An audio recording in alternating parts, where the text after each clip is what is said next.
إن أريد إلا الإصلاح ما استطعت وما توفيقي إلا بالله عليه توكلت وإليه أنيب. ويا قوم قال تعالى في مقام آخر ومن آياته أن خلق لكم من أنفسكم أزواجا لتسكنوا إليها وجعل بينكم مودة ورحمة إن في ذلك لآيات لقوم يتفكرون. برادران اسلام، حاضرین جمعہ، پردہ نشین باعزت خواتین اسلام، تمام قسم کی حمد و ثنا، تعریف و ستائش اللہ وحدہ لا شریک،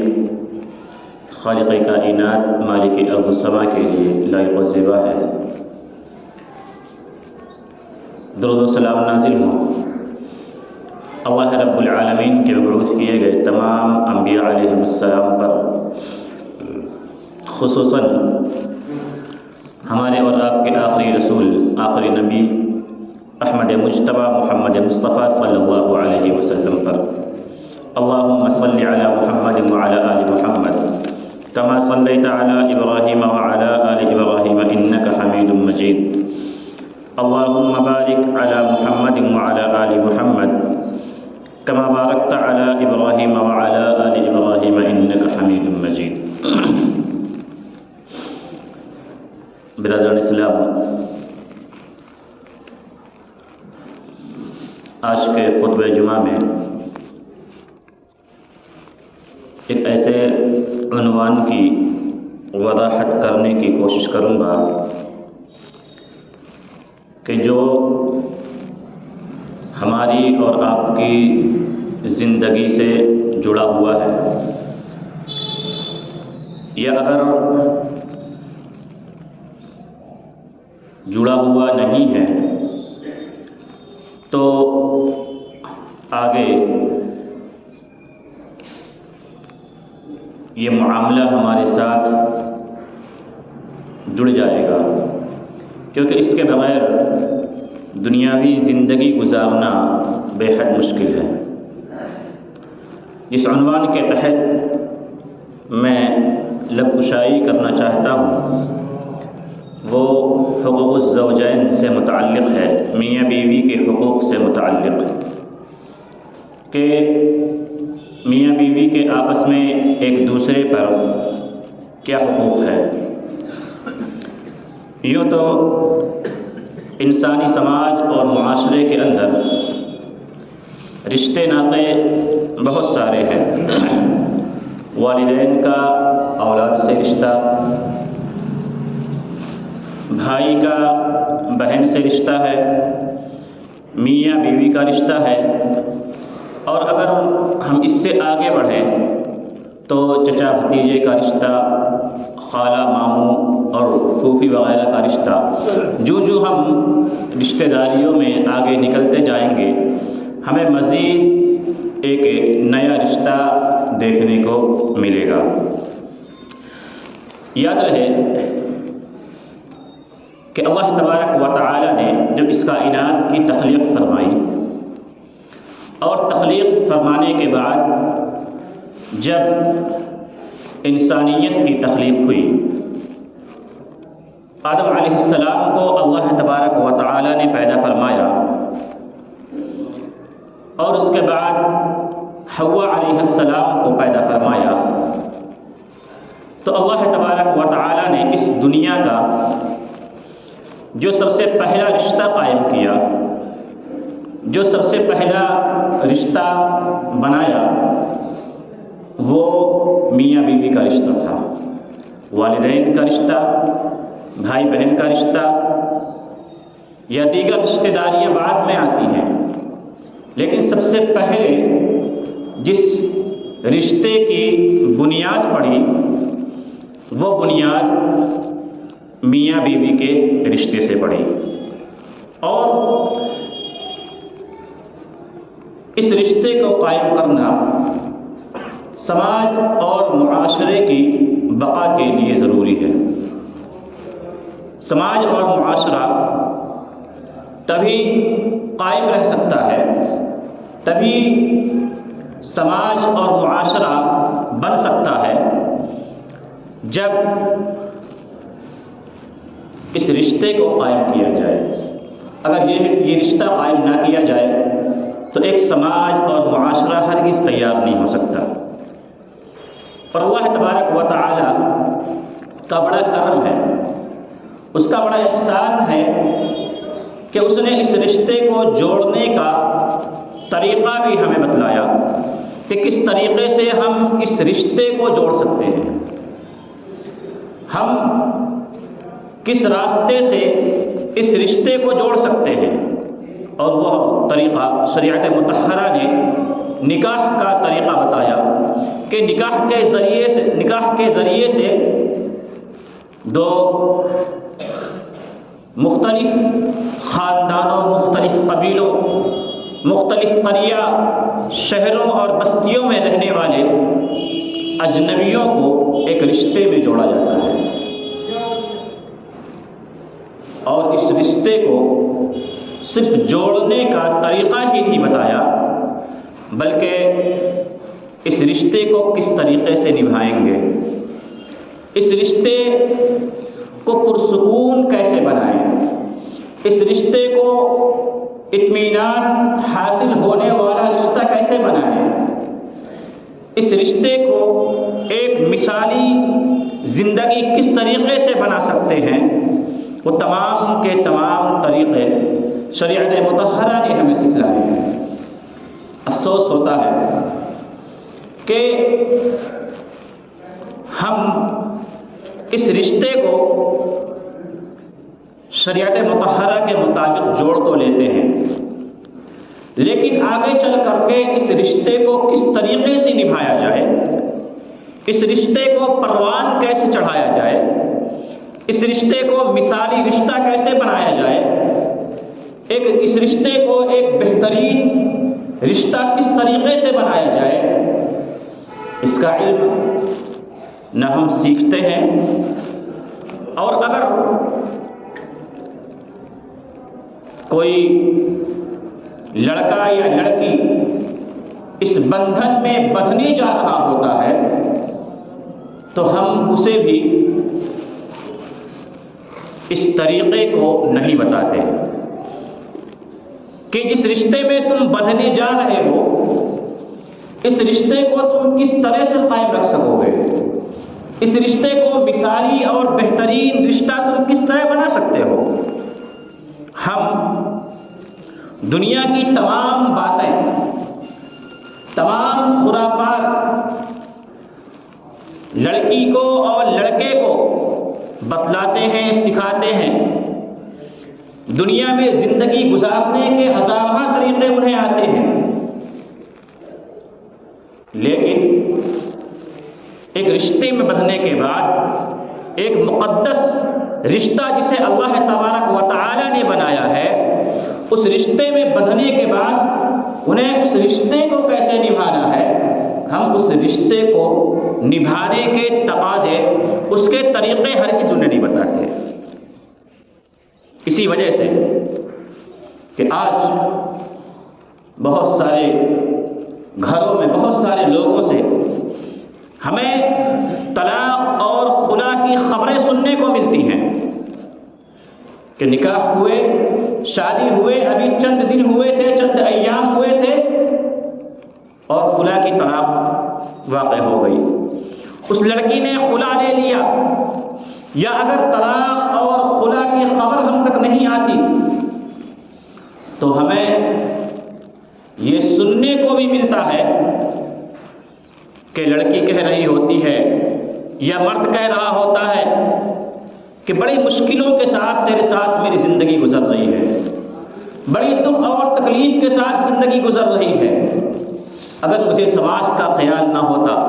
اگر مجھے اپنے والدین کا خیال نہ ہوتا، اگر مجھے اپنی اولاد کا خیال نہ ہوتا تو میں تجھ سے کب کا الگ ہو چکا ہوتا۔ لیکن ذرا سماج کا ڈر ہے، معاشرے کا ڈر ہے، ہمارے بچے ہو گئے ہیں، ان کا خیال کون رکھے گا؟ یہ بچے کدھر مارے مارے بھٹکیں گے، پھرتے رہیں گے۔ تو اس وجہ سے بڑی مشکلوں کے ساتھ تیرے ساتھ میری زندگی گزر رہی ہے۔ اگر ہم نے شریعت مطہرہ کے مطابق اس رشتے کو نبھانا سیکھا ہوتا، اس رشتے کو مثالی رشتہ بنانا سیکھا ہوتا، اگر ہمارے درمیان اختلافات واقع ہو جائیں تو اس اختلافات کو کس طریقے سے ختم کرنا ہے، اگر ہم نے اس طریقے کو شریعت کی نگاہ میں جانا ہوتا، سمجھا ہوتا، تو یہ نوبت ہرگز نہیں آتی، یہ نوبت ہرگز نہیں آتی۔ برادران اسلام، اللہ تبارک و تعالی نے صرف ہمیں جوڑا قائم، رشتہ قائم کرنے کا طریقہ ہی نہیں بتایا ہے، بلکہ اس طریقے کو، اس رشتے کو آگے نبھانے کا کیا طریقہ ہے، کیا پروسیس ہے، وہ تمام کے تمام طریقے شریعت مطہرہ نے ہمیں بتائے ہیں۔ شوہر کے بیوی پر کیا حقوق وارد ہوتے ہیں، بیوی کے شوہر پر کیا حقوق عائد ہوتے ہیں، وہ تمام کے تمام حقوق شریعت مطہرہ نے ہمیں بتلایا ہے۔ اسی لیے یہی وجہ ہے کہ آپ دیکھیں گے کہ اس دنیا میں جتنے رشتے ہمیں دیکھنے کو نظر آتے ہیں، جتنے رشتے اس دنیا میں ہمیں دیکھنے کو نظر آتے ہیں، وہ والدین کا رشتہ ہو، بھائی بہن کا رشتہ ہو، خالہ پھوپھی اور چچیرے چچا کا رشتہ ہو، کوئی بھی رشتہ ہو، ان رشتوں میں وہ مٹھاس، وہ محبت ہرگز ہمیں نہیں دیکھنے کو ملتی جو مٹھاس، جو محبت میاں بیوی کے رشتے میں دیکھنے کو ملتی ہے، کیونکہ یہ رشتہ نسل انسانی کی بقا ہے۔ یہ رشتہ ایسا رشتہ ہے کہ اس کے ذریعے سے پرسکون زندگی حاصل کیا جا سکتا ہے۔ یہ رشتہ ایسا رشتہ ہے کہ اگر یہ رشتہ بکھر جائے، یہ رشتہ گڑبڑ ہو جائے، ان میں اختلافات پیدا ہو جائے، تو ان کے ذریعے سے جو نسل انسانی آنے والی ہوتی ہے، جو اولاد ہوتی ہے، اس کی صحیح ڈھنگ سے پرورش نہیں ہو پاتی، اس کی صحیح ڈھنگ سے نشو و نما نہیں ہو پاتی ہے، اور آگے چل کر جب والدین میں، میاں بیوی میں اختلافات قائم ہو جاتے ہیں، وہ آپس میں پرسکون کا ماحول بنا کر نہیں رکھ پاتے، جب اپنی زندگی کو مثالی زندگی بنا کر کے نہیں رکھ پاتے ہیں، تو پھر ان کی جو اولاد ہوتی ہے وہ اولاد نکمی ہوتی ہے، وہ اولاد ناکارہ ہوتی ہے، وہ اولاد والدین کی نافرمان ہوتی ہے، اور ان تمام سے بڑھ کر وہ رب العالمین کی باغی ہو جاتی ہے، اور یہاں تک ہم دیکھتے ہیں کہ وہ اولاد رب العالمین کی باغی اس قدر ہو جاتی ہے کہ رب العالمین کا انکار کر بیٹھتی ہے۔ اگر ہم نے اس طریقے کو اپنایا ہوتا، اس طریقے کو جانا ہوتا، جو طریقہ شریعت مطہرہ نے ہمیں زندگی گزارنے کے بتائے ہیں، تو ہرگز یہ نوبت ہمیں دیکھنے کو نہ ملتی، ہرگز ہمیں یہ چیزیں اپنے سماج اور معاشرے میں دیکھنے کو نہ ملتی۔ لیکن ہم نے اسے پہلے درجے کا، دوسرے نمبر کا، ہم نے ان حقوق کو جانا، ہم نے انہیں کوئی حیثیت نہیں دی، ہم نے ان حقوق کو صحیح ڈھنگ سے نہیں جانا۔ ہم نے تو یہ سمجھا کہ بس میاں بیوی کا رشتہ قائم ہو گیا، اب میاں جس طریقے سے چاہے وہ بیوی سے خدمات لے سکتا ہے، بیوی جس طریقے سے چاہے شوہر کو حکم دے سکتی ہے۔ ہم نے تو یہ سمجھ رکھا ہے کہ بیوی ہے تو اس کا کام یہ ہے، اس کا کام یہ ہے کہ وہ گھر میں رہے گی، اس کا کام یہ ہے کہ وہ جھاڑو پوچھا کرے گی، اس کا کام یہ ہے کہ وہ میری خدمات انجام دے گی، اس کا کام یہ ہے کہ وہ اس کو میں جس بات کے کرنے کا حکم دوں وہ اس کام کو بجا لائے، یہ اس پر واجب اور ضروری ہے۔ اور بیوی یہ چاہتی ہے، بیوی یہ جانتی ہے کہ اگر وہ شوہر ہے تو شوہر ہونے کے ناطے اس کی ذمہ داری یہ ہے کہ وہ میرے تمام ناز و نخرے اٹھائے، میری تمام ضروریات کو پوری کرے۔ اور اسی طریقے سے ہم اپنی زندگی گزارتے چلے آ رہے ہیں، چل رہے ہیں، اور